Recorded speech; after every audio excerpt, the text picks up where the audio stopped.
Do you use an iPhone or Android? What if hackers didn't attack your phone directly, but attacked the company that helps build it? Stay until the end, because this cyber attack happened overseas, but it could still matter to millions of Apple users here in the USA. What happened?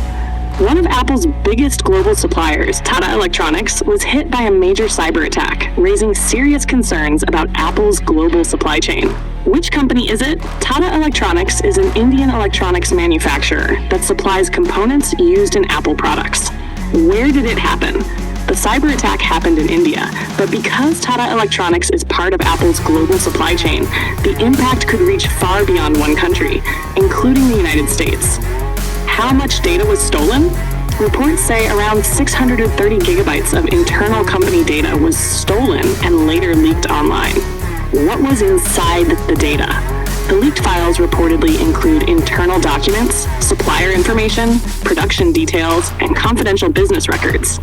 Who was behind the attack? Security researchers believe the attackers may be connected to cybercriminal groups similar to ShinyHunters, but officials have not confirmed who was responsible. The investigation is still ongoing. Why should people in the USA care? Because Apple is a US company.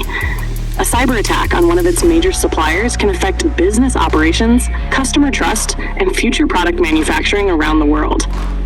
Final question. If hackers can target one of Apple's biggest suppliers, who could be next? How can you stay safe? Keep your iPhone updated with the latest software. Turn on two-factor authentication, 2FA. Never click suspicious links or unknown attachments. Use strong, unique passwords for every account. Monitor your important accounts for unusual activity.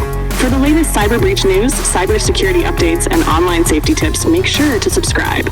Thanks for watching. Stay alert, stay cyber safe, and I'll see you in the next video.